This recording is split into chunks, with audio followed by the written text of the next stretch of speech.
13 জন আসামির বিরুদ্ধে আমরা অভিযোগ এনেছি। মোট 26 জন ব্যক্তিকে 2015 সাল থেকে 2024 সালের 5ই আগস্ট সময় পর্যন্ত ডিজিএফআই পরিচালিত জেআইসি অর্থাৎ জয়েন্ট ইন্টারোগেশন সেন্টার নামে যে বন্দিশালাটি ছিল সেখানে মানুষদেরকে গুম করে আটক রাখা, নির্যাতন করা যে অভিযোগ, সেই অভিযোগে এই 13 জন ব্যক্তির বিরুদ্ধে আমরা মামলাটি করেছি।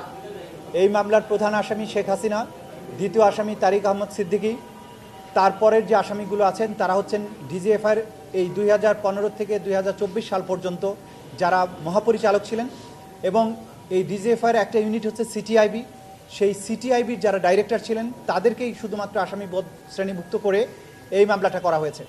এখানে মোট 26 জন ব্যক্তিকে বিভিন্ন সময় গুম করে রাখা হয়েছিল। তার মধ্যে সবচেয়ে বেশি সময় ধরে আটক ছিলেন সেনাবাহিনীরই একজন ব্রিলিয়ান্ট অফিসার ছিলেন ব্রিগেডিয়ার জেনারেল আবদুল্লাহ আমান আজমি সহ আরও 25 জন ব্যক্তি।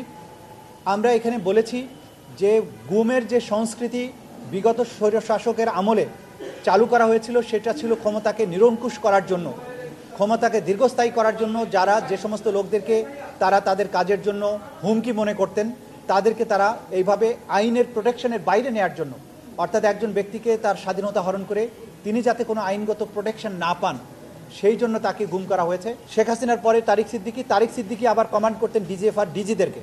সুতরাং কমান্ড স্ট্রাকচার অনুযায়ী প্রাইম মিনিস্টার, নিরাপত্তা উপদেষ্টা, ডিজি এবং তারপরে ডিজির আন্ডারে ছিলেন সিটিআইবি ডাইরেক্টররা, যারা মূলত এই জেআইসি নামক বন্দিশালাটা পরিচালনার দায়িত্বে ছিলেন। তারা এই নির্দেশটা পালন করতেন। সুতরাং পুরো মামলাটাই ভিত্তি হচ্ছে কমান্ড স্ট্রাকচারের উপরে দাঁড়িয়ে আছে, সুপিরিয়র সাবঅর্ডিনেট রিলেশনশিপ এখানে আছে।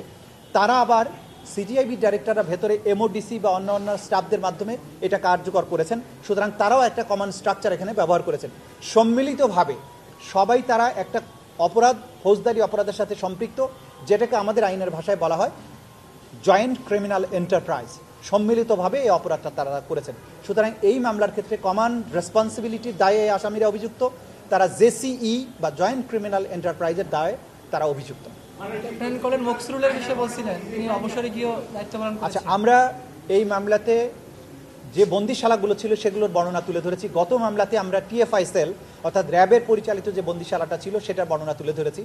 আজকে জেআইসি অর্থাৎ জয়েন্ট ইন্টারোগেশন সেন্টার, যেটাকে আয়নাঘর বলা হয়, সেইটার বিবরণ তুলে ধরেছি, যেটা ঢাকা ক্যান্টনমেন্টের ভেতরে ডিজিএফআইয়ের সদর দপ্তরের দক্ষিণ পাশে মেস বির মাঝখানে একটা দ্বিতল বিশিষ্ট ভবন, যেখানে অসংখ্য ছোট ছোট খোপের মতো বন্দিশালা আছে, যেগুলো প্রথমত মোটা রডের যে গ্রিল দেওয়া আছে, তার বাইরে স্টিলের ঢাকনা দেওয়া আছে। এখানে ভিতরে কোনো লাইটের ব্যবস্থা নেই। প্রত্যেকটা সেলের ভিতরে একটা সিসিটিভি ক্যামেরা লাগানো আছে। ভেন্টিলেশনের জন্য ক্ষুদ্র একটা ভেন্টিলেশনের জায়গা আছে, যেখানে একটা এক্সজস্ট ফ্যান চালানো থাকতো। যখনই কোনো আজান হতো বা বাইরের কোনো শব্দের কারণে আসামিরা তাদের অবস্থান বুঝতে পারবে, সেই রকম সময় হলে করিডোরে যে এক্সজস্ট ফ্যান ছিল অনেকগুলো, সেগুলো তীব্র শব্দ করতো, সেগুলো চালিয়ে দেওয়া হতো। কখনো কখনো সাউন্ড বক্সে উচ্চ শব্দে গান বাজানো হতো।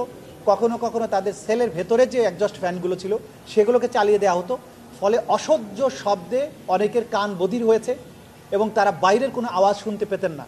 কখনো কখনো কোনো বন্দী হঠাৎ করে এক্সজস্ট ফ্যান চালানোর আগেই হয়তো মসজিদের মাইক থেকে আজানের শব্দ শুনেছেন, কখনো জুমার খুতবা শুনেছেন, কখনো ঘোষণা শুনেছেন যে এই এলাকার অমুক ব্যক্তি ইন্তেকাল করেছেন, তার জানাজা অমুক মসজিদে এতটার সময় অনুষ্ঠিত হবে। কেউ কেউ এটা শুনে ফেলেছেন তাদের এই শব্দ নিয়ন্ত্রণ করার পরেও, এবং তা থেকে তারা বুঝতে পেরেছেন যে এটা ডিজিএফআইয়ের এই জায়গায় অবস্থিত একটা সেল। পরবর্তীতে এই ভিকটিম যে 26 জন, তারা পরবর্তীতে তদন্ত সংস্থার সাথে এই বন্দিশালা পরিদর্শনের সময় আমরা যখন তাদেরকে নিয়ে যাই, তারা তাদের নির্দিষ্ট অবস্থানের যে সেলগুলো ছিল সেগুলো নিজেরা আইডেন্টিফাই করেন। দেয়ালের কোনায় কেউ কেউ নাম লিখে এসেছিলেন, অন্যান্য আলামত দেখে তারা তাদের অবস্থানগুলো শনাক্ত করেছেন। এবং আমরা আদালতে এটাও তুলে ধরেছি যে এই বন্দিশালাগুলো আমরা ভিডিও করে নিয়ে এসেছি, সেগুলো ট্রায়ালের পর্যায়ে আমরা আদালতের সামনে তুলে ধরবো যে কতটা নিষ্ঠুর এই বন্দিশালাটা ছিল। আমরা এটাও বলেছি যে এখানে 20 জন 25 জন বন্দী যদি সবসময় থাকতো, সবার ব্যবহারের জন্য বাথরুমের সামনে একটা গামছা, নোংরা অপরিচ্ছন্ন একটা গামছা টানানো থাকতো, সেটা দিয়েই সবাইকে হাত মুখ মুছতে হতো, গোসলের সময় ব্যবহার করতে হতো। সেইটার থেকে অ্যালার্জি, খোস পাঁচড়া এই জাতীয় ব্যাধি সমস্ত বন্দীদের মধ্যে ছড়িয়ে পড়তো। এবং খুব কমনলি বন্দীরা বলেছেন সবার তাদের চোখ উঠতো, কারণ এত নোংরা ছিল, এটাতে মুখ মুছলে সবারই চোখ উঠতো। এরপরে একটা টুথব্রাশ রাখা হতো, সেই ব্রাশ দিয়ে হয়তো 25 জনকে ব্রাশ করতে বলা হতো। এই ধরনের ইল ট্রিটমেন্ট, একটা মানুষকে কতটা অমানবিক পরিবেশে রাখা যায় তার ব্যবস্থা এখানে ছিল। এই সেলটাই গত এই 15 বছর ধরে আসামিরা মেনটেন করেছেন, সেই কারণে তাদের বিরুদ্ধে এই অভিযোগগুলো আনা হয়েছে।